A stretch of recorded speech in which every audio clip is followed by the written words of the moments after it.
my name is Chin Valdez, and today we're going to be talking about our PvP Swordmaster build for Dragonist Mobile Classic.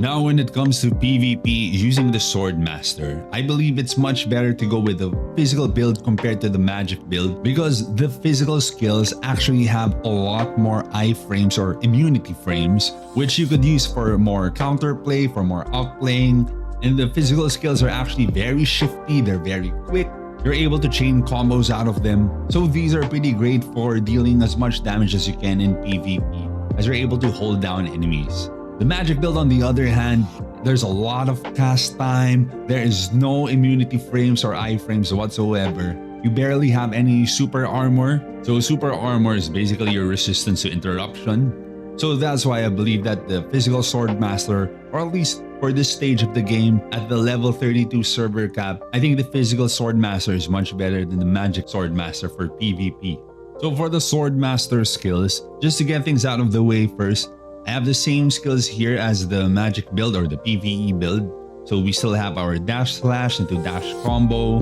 We have Eclipse here, which we normally used for grouping in PvE. But in PvP, when you use it, it staggers enemies for quite some time. So which allows you a longer window for dishing out another combo. So I think this is also one of the more important skills for PvP, the Eclipse. So it comes out really fast. It has pretty good range as well. And it's just such a versatile skill that you can use anytime in your combo in PvP. So I still have Brave and Provoking Slam here. So in PvP, the skills are kind of toned down a bit. So instead of 20%, enemies take 13% more damage. And for Brave, instead of dealing 100% additional damage, we just deal additional 50% damage now. So while they're not as OP as their PvE counterparts, they're still very usable even in PvP. Provoking Slam also has a gathering effect, so it also staggers enemies in PvP, kind of the same way how Eclipse does it. And Brave also has quite some range and AoE, so it'll be easy to catch enemies with it. So I think these skills in the middle are still very important in PvP. So this time around, we have aerial combo in the mix because we're going to be using that combo from our charge attack later on. We still have our parrying stance. I've explained in the past video how important this is. So it basically blocks 100% of damage. But in PvP, it only lasts for 3 seconds as compared to PvE where it lasts almost forever, at like 12-14 seconds depending on its level. And this time, I also got counter slash, which I didn't get for our PvE build, but for PvP it can prove to be very effective and very useful. You kind of use this to stop your enemy's onslaught when they're going on the offensive and just kind of want to reset first. But it's basically there to give you a breather, often knocks down enemies on the ground. So that was it for our utility skills. Now let's get into our more offensive skills. So I maxed out triple slash here at level 3, which is going to be giving us the most DPS in our whole PvP kit. So it's quick, it's fast, it has quite some range on it as well. It's going to be one of our highest sources of damage in PvP. I have deep straight only at level 1. This is basically just going to be our gap closer. While it's not really indicated here, it actually gives us immunity frames or an iframe as well. Kind of like how dodge gives us an iframe or immunity frames. So it's when he does that whole step back. So we're basically immune to all hits, kind of like dodging. So it's great for gap closing, for counter attacking. Definitely a must-have for PvP. Though it's not going to be your highest source of damage, that's why I only have it here at level 1. But still a very important skill to have in PvP. Now, Hacking Stance is one of our flashier skills here on the physical build. It deals pretty good damage overall, but what people don't normally talk about here is that you actually get multiple dodges on this skill.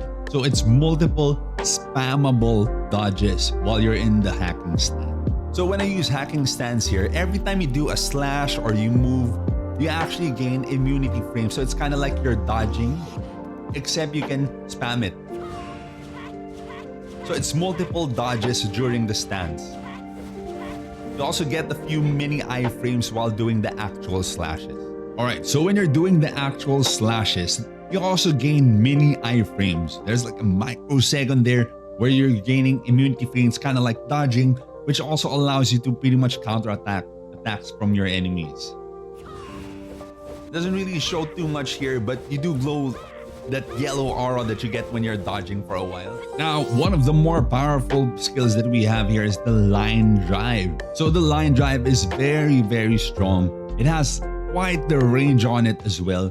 And it comes out really, really fast. So it's very easy to catch out enemies with this skill. The thing is, for more experienced players, the cast time is kind of telegraphed, but 8 times out of 10, you're definitely going to be hitting your target. It's very strong. You can also use this to hit downed enemies. Definitely a great skill to use when you have your opponent debuffed with provoking slam and you also have your brave buff.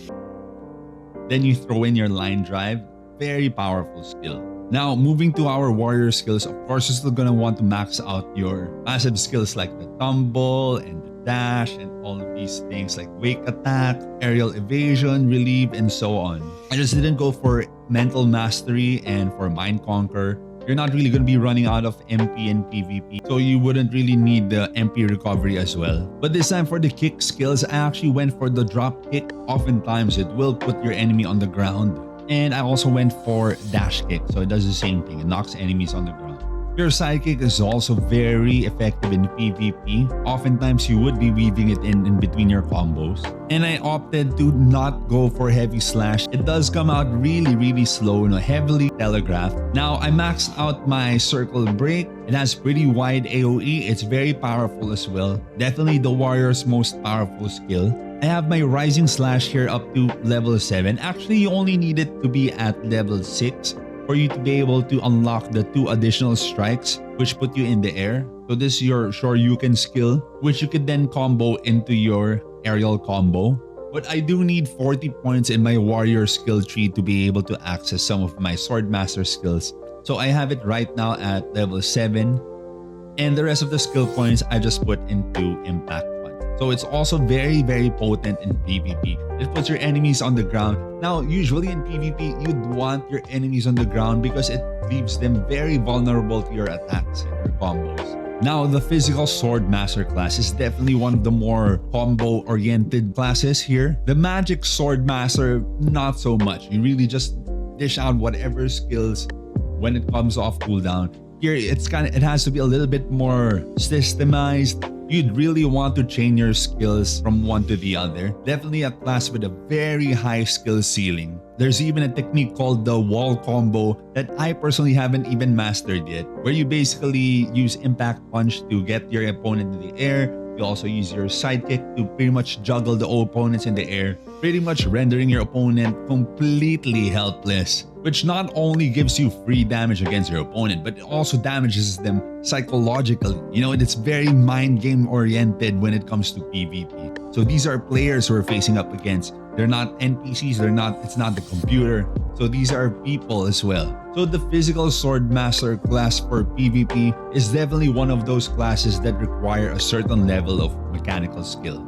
So this is how I have my skills laid out. I have my buff and my debuff over here alongside my big skills, which is going to be the line drive and the hacking stance. And I'd have the rest of my spammable skills here alongside our defensive skills, which is going to be the parrying stance and the relieve. But if you take a closer look, we have these chains on our skills here, which is an indicator that I do have combo configuration set up for them.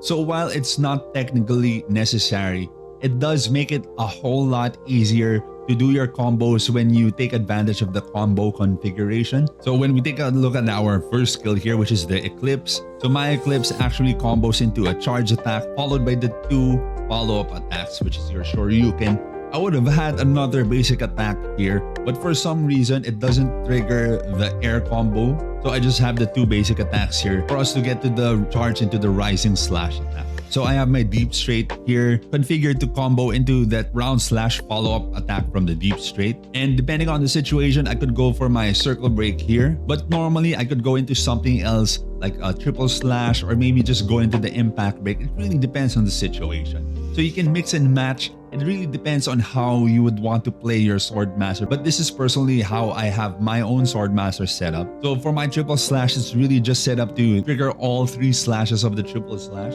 Now for my impact break, I have it set up like this, where it's the impact break into the special attack or the sidekick. I also have a jump input here, which goes into the special attack again, which is your drop kick, and another special attack button here for your sidekick. It really depends on the player, like how you want it set up, but this is how I personally have my Swordmaster set up. So as you see here, you know, the Swordmaster is very much combo oriented. And again, while not required to actually make use of the combo configuration, it makes it a whole lot easier, especially if you're playing on mobile. So it also removes the need to actually switch skill tabs here from skill page 1 and 2. I just stay on my skill page 1. I have access to all my skills just like that. Now, if that's still not enough and you want more access to more of your skills, you can actually go to your settings here, go to controls, and there would be an option here, the button adjustment option. And there would be another option here called the sliding skill wheel, which actually allows you to add more skills here. So you'd be able to access more of your skills without having to switch skill tab. But I personally don't need it, so I just tend to leave it off. And I just rely completely on the combo configuration. Now, I'm not too well versed in PvP here in Dragoness, and there are a lot of really sweat lords out there. I also haven't really grasped the complete mechanics yet, especially the wall combos, which I'm very much dedicated to learning. But let me show you all how, you know, like how all this combo system works in actual PvP.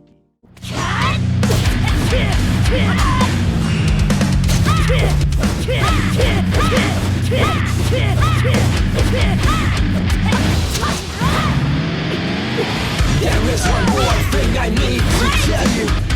There is one more thing I need to tell you. Look at me now. Look at me now. Shut the fuck up and look at me now. Can you see the hate?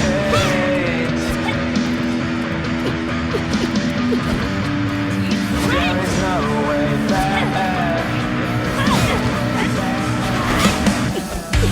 Look deep in my eyes. Can you see the hate? There is no way back.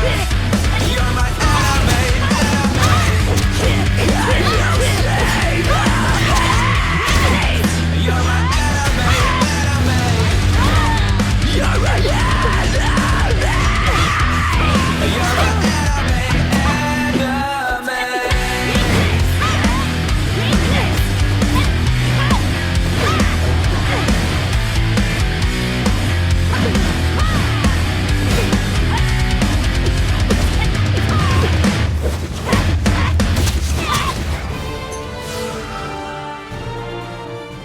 If you made it this far and you've enjoyed the content, consider liking and subscribing. Now, I still have a lot to learn when it comes to PvP, so if there are any thoughts, tips, or tricks, or any suggestions that you could give me and the rest of our viewers, please do let me know in the comment section down below. Now, maybe you're not a PvP fanatic and you really just want to focus more on PvE. I also have a PvE Swordmaster build guide which is focused more on our magic attacks instead of our physical attacks. So be sure to check that out as well. Turn on that notification bell so you don't miss out on our new videos. Hope to see you all on the next one.